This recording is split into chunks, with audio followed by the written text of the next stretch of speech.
जारी किया है। किसी भी चुनाव में पार्टी के घोषणा पत्र की आजकल सब गारंटी कहने लगे हैं, उसका एक विशेष स्थान होता है। लोगों को पता चलता है कि हमारी अगर इस पार्टी की सरकार बनी तो ये क्या करेंगे, हमारे लिए क्या वादे कर रही हैं। और पिछले 5 साल में जिसकी सरकार रही है उसको उसके काम पर कसने का भी मौका होता है, क्योंकि आजकल डिजिटल युग में कोई भी डॉक्यूमेंट जो है वो कभी ओझल नहीं हो सकता लोगों के मन से, लोगों की आंखों के सामने से। तो पता रहता है 5 साल पहले हमको क्या वादा करके आए थे, हमने इनको वोट दिया था, वो काम इन्होंने किया कि नहीं किया। आज ऐसे ही भारतीय जनता पार्टी ने अपना संकल्प पत्र जारी किया। कांग्रेस का संकल्प पत्र, भारतीय जनता पार्टी, कांग्रेस की गारंटी, भारतीय जनता पार्टी का संकल्प पत्र क्या कह रहे हैं, क्या वादे कर रहे हैं, इस पर हम बात करेंगे।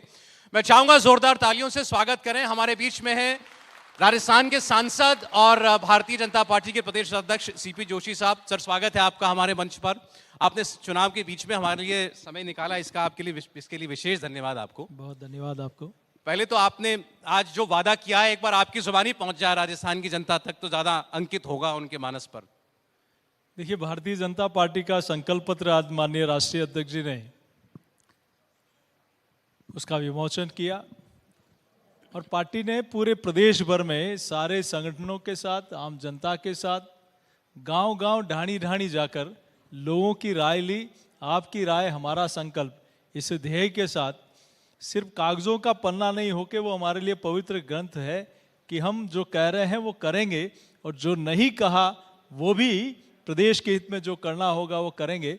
और इसीलिए विश्वास भारतीय जनता पार्टी के ऊपर जनता को है कि भाजपा ने और आदरणीय मोदी जी ने जो कहा वो करके दिखाया, जो असंभव था वो भी संभव करके दिखाया। इसलिए चाहे गरीब हो, चाहे किसान हो, चाहे युवा हो, चाहे महिला हो, चाहे उद्यमी हो, हर वर्ग में इस बात का संतोष है और मन, राजस्थान की जनता ने मन बना लिया है कि हमने भारतीय जनता पार्टी और मोदी जी के साथ जाना है। उसके पीछे कारण है कि 2018 में एक सरकार आई जिसने गारंटी दी थी कि हम 10 दिन में ये करेंगे, वो 5 साल नहीं कर पाए। जो कहा कि हम किसानों का कर्जा माफ करेंगे, हम युवाओं को बेरोजगारी देंगे, हम नारी को सशक्तिकरण देंगे, सुरक्षा देंगे, हम महंगाई को समाप्त करेंगे, कुछ नहीं हो पाया। और राजस्थान का चाहे युवा हो, महिला हो, किसान हो, हर वर्ग त्रस्त है कि जिन्होंने कहकर हमारे साथ धोखा दिया, हमारे साथ ठगी की, हमारी भावनाओं के साथ खेला। आज कल्पना करिए कि जिन किसानों ने कर्जा जमा नहीं कराया, 19,422 किसानों की जमीन नीलाम होने की कगार पे है। कौन जिम्मेदार है?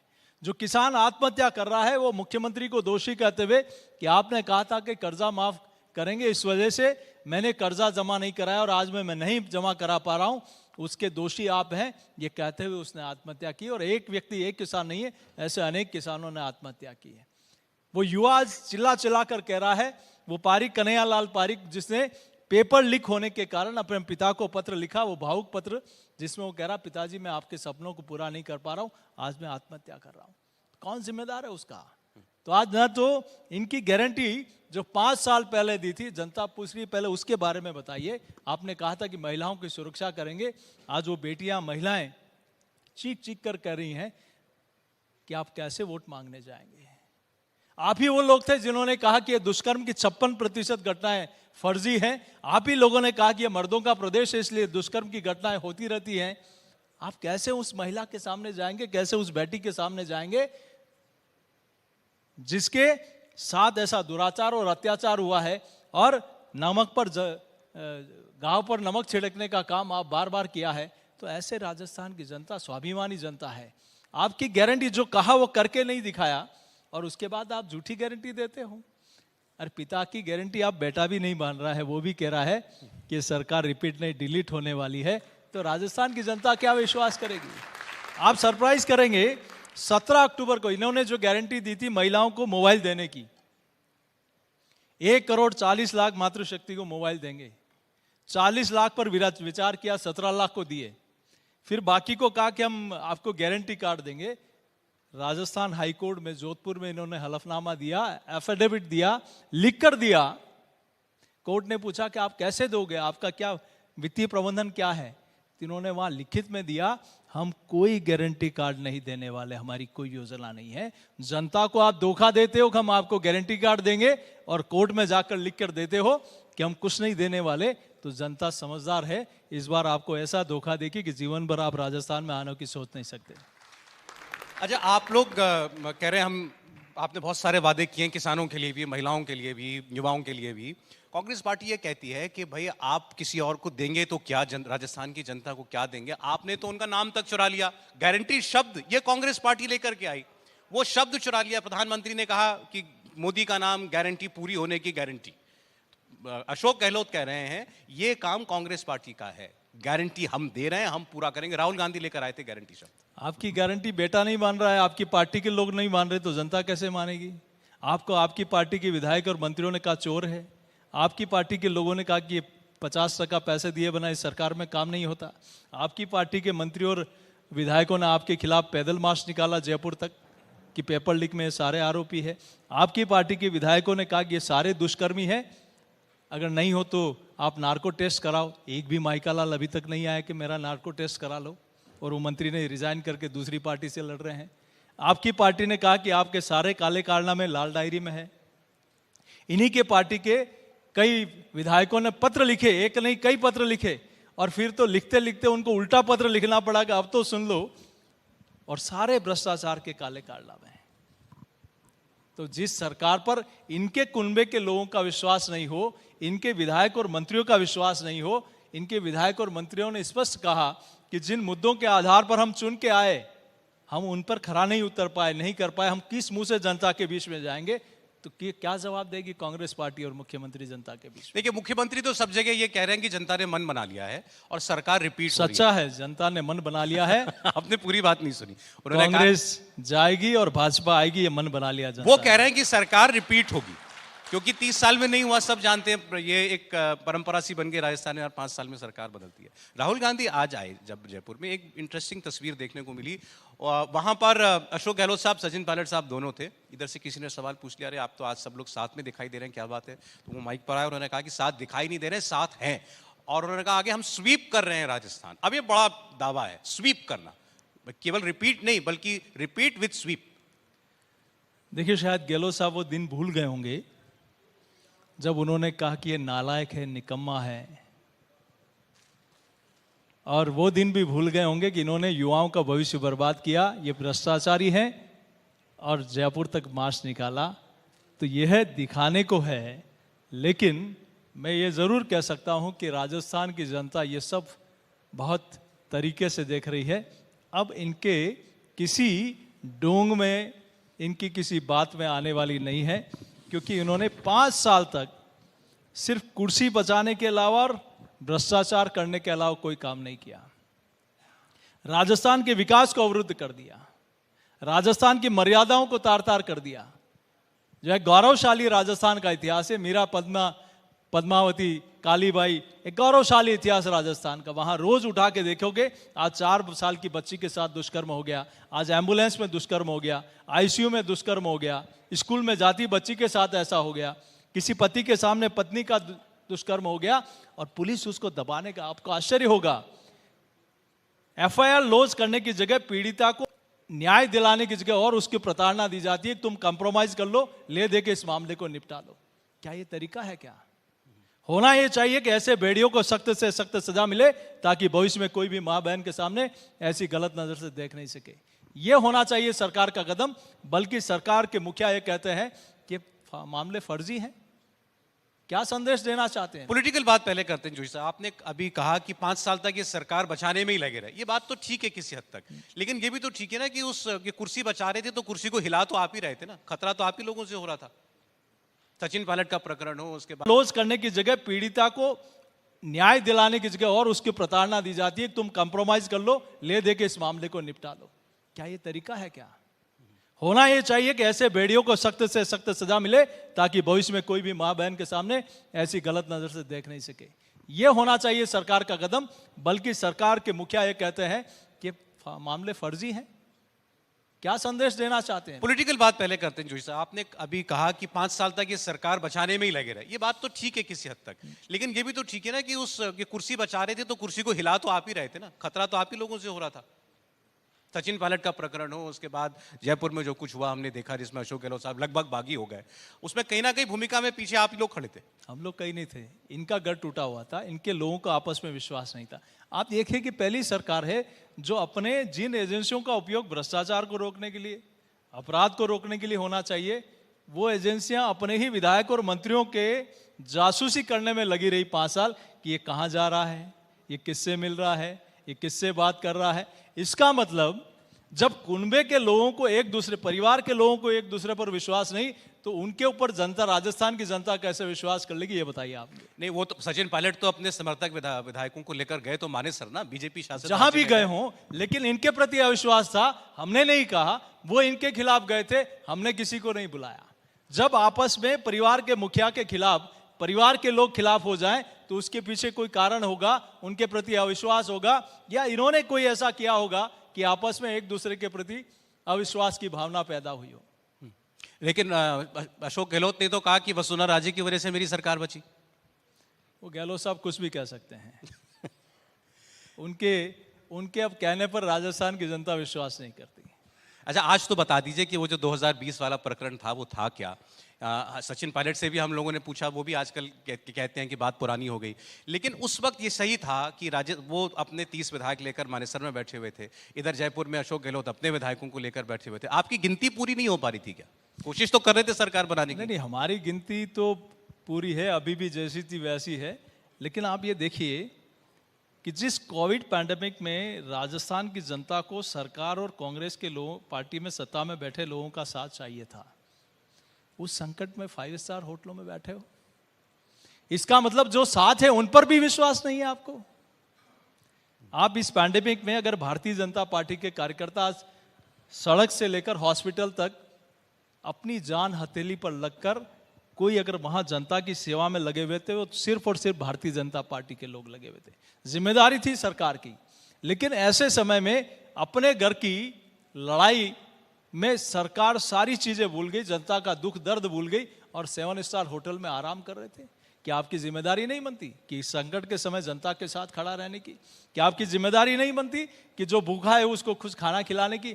ये अन्नपूर्णा योजना भ्रष्टाचार की अभी अंतिम दिनों में लेके आए ये नरेंद्र मोदी से, जिन्होंने कहा किसी घर में चूल्हा जलेगा और ये उसका अनाज हो वो भारत सरकार देगी। संकट का समय तो वो होता है जब जनता के साथ कोई खड़ा होता है। आपको अगर वो योजना शुरू करनी थी तो उस समय करनी थी, चुनाव के अंतिम समय में नहीं करते। आपको अगर जनता के प्रति संवेदनशीलता थी तो शायद पहले दिन से काम करना शुरू होता। ये नरेंद्र मोदी जी है जो प्रधानमंत्री की कुर्सी पर बैठते ही ये संकल्प लिया कि हर गरीब का पक्का मकान बनेगा, हर घर में शौचालय बनेगा, हर घर में उज्ज्वला का कनेक्शन होगा, हर गरीब के घर में बिजली का कनेक्शन पहुंचेगा। आजादी के इतने वर्षों के बाद क्या इन योजनाओं को 70 सालों का इंतजार करना पड़ा? आप कहते हो कि मैं कांग्रेस का हाथ गरीब के साथ, सिर्फ नारे और वादे दिए 70 साल में। अगर काम किसी ने गरीब के लिए किया तो उस व्यक्ति का नाम है नरेंद्र भाई मोदी। आप कह रहे हो कि कांग्रेस पार्टी ने राजस्थान की सरकार के लिए काम नहीं किया, अशोक गहलोत उनके साथ खड़े नहीं हुए। वो तो ये कह सकते ना कि मुझे तो दिल्ली बुला रहे थे प्रदेश कांग्रेस पार्टी का अध्यक्ष बनाने के लिए, मैं नहीं गया, मैं तो यहाँ जनता या राजस्थान की जनता के लिए काम कर रहा था। ये सही बात है कि राहुल गांधी जी ने कहा कि 10 दिन तक 10 की गिनती गिनूंगा और कर्जा माफ हो जाएगा, नहीं तो मैं 10 मिनट में मुख्यमंत्री हटा दूंगा।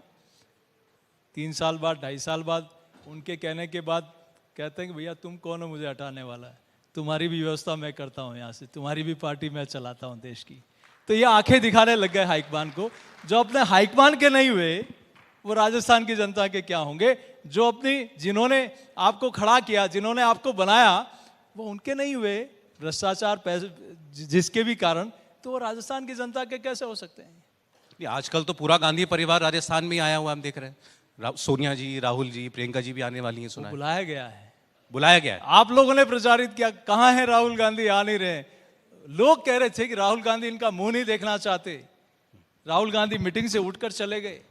तो कहीं कहीं जहां भाई नहीं आया उनको बहन को बुलाना पड़ा, फिर सबको बुला के बुलाना पड़ा। लेकिन जनता अब सब जानती है, राहुल किसी पर विश्वास नहीं अब।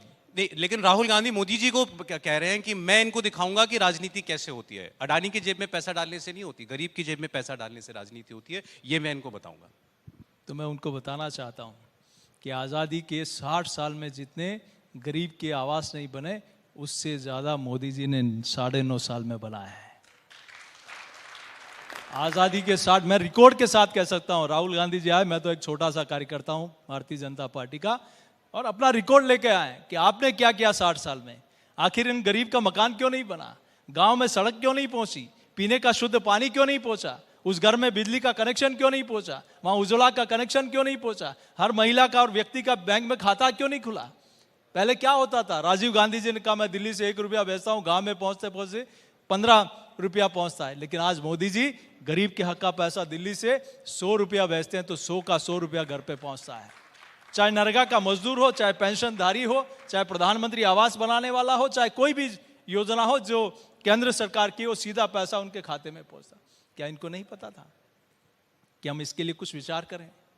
60 साल में जितने बैंक में खाते नहीं खुले, उससे ज्यादा अभी खुले। आज किसान की किसान सम्मान निधि सीधे खाते में जाती है, गरीब के नरेगा के मजदूर का पैसा मजदूर का सीधा खाते में जाता है, पेंशन का पैसा सीधा खाते में जाता है। तो क्या ये काम पिछले 60 वर्षों में नहीं हो सकते थे? आज गरीब सम्मान के साथ कहता है कि हमारे दुख और दर्द में कोई साथ खड़ा है। आज कितने 80 करोड़ लोगों को मुफ्त में अनाज पहली बार नरेंद्र मोदी जी की सरकार दे रही है।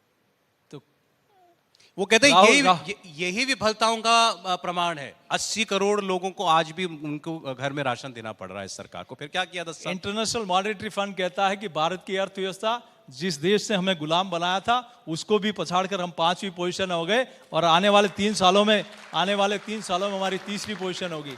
वही इंटरनेशनल मॉनेटरी फंड कहता है कि हम 13 करोड़ गरीबी रेखा से पार करके हम बाहर आ गए। शायद उनको इस पे विश्वास नहीं होगा।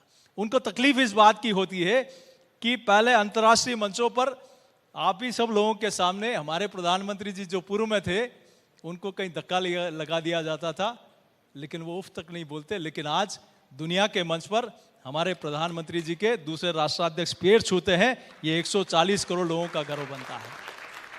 हमें गर्व होता है कि पहले दुनिया कहती थी और भारत सुनता था, लेकिन आज भारत बोलता है, पूरी दुनिया सुनती है। ये ताकत पिछले 9 वर्षों में खड़ी हुई है।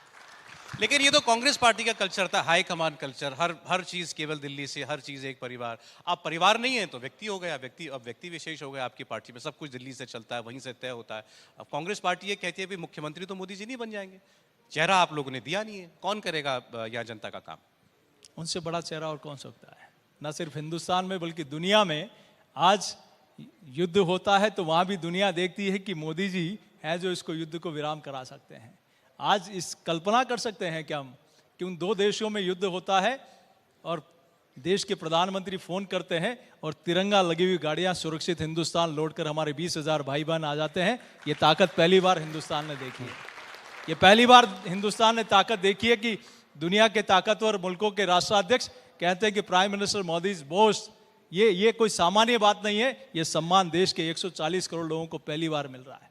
नहीं, लेकिन यहाँ तो मुख्यमंत्री बनेगा ना कोई, तो वो कांग्रेस पार्टी पूछ रही है, बताइए कौन है चेहरा आपका? गहलोत साहब दिख रहे हैं सामने, भाजपा से कोई नजर कांग्रेस की तरह नहीं होगा कि आपने चेहरा किसका बताया और फिर पीछे से बना किसको दिया। यहां पार्लियामेंट्री बोर्ड निर्णय करता है और सभी विधायकों की राय के आधार पर करता है और वही निर्णय पार्टी करेगी। अच्छा, गहलोत साहब ने एक और इंटरेस्टिंग स्टेटमेंट दिया था। उन्होंने ये भी कहा कि मैं तो ये मुख्यमंत्री का पद छोड़ना चाहता हूं, पद मुझे नहीं छोड़ रहा है। जब पूछा कि भाई 5 साल में सरकार हट जाती है, उन्होंने कहा पद मुझे नहीं छोड़ रहा है, मैं तो छोड़ दूं। जनता छुड़ा देगी और वो तैयार बैठी है। इनकी हमेशा की विदाई के लिए जनता तैयार बैठी है। अच्छा, बहुत से लोग मानते हैं कि जैसे आपने भी जिक्र किया कि आखिरी के इस 1 साल में गहलोत साहब ने मेहनत तो खूब की, कम से कम दिखा, मतलब बात उसकी चर्चा खूब हुई। महंगाई के लिए उन्होंने राहत के कैंप लगाए, 500 रुपए का सिलेंडर कर दिया। तो उस वजह से शायद कुछ विश्लेषकों को ऐसा लगता है कि ये कॉन्टेस्ट थोड़ा क्लोज हो गया। वरना हमने तो देखा है कि जब कांग्रेस पार्टी की सरकार जाती थी तो फिर जाती ही थी, बहुत कम विधायक जीत करके आते थे। लेकिन इस बार क्या ये चुनाव वाकई कुछ नजदीक बनाने में वो कामयाब हुए? कहीं कोई नजदीक नहीं है। ऐतिहासिक बहुमत भारतीय जनता पार्टी को मिलेगा और ये राजस्थान की जनता ने मन बना लिया है। मैं आज मेरा बयान 3 तारीख को मैं फिर बात करूंगा। ये राजस्थान की जनता जिस प्रकार का 2019 और 2014 में नरेंद्र मोदी जी को प्रधानमंत्री बनाने के लिए जनता चल पड़ी थी, वैसा ही विश्वास इस बार भारतीय जनता पार्टी के प्रति और मोदी जी के विश्वास के प्रति है, मोदी जी की गारंटी के प्रति है। और एक ऐतिहासिक मैंडेट के साथ इस बार भारतीय जनता पार्टी की सरकार बनेगी। अच्छा चुनाव हो, बहुत शुभकामनाएं आपको। बहुत शुक्रिया सीपी जोशी जी हमारे मंच पर आने के लिए। बहुत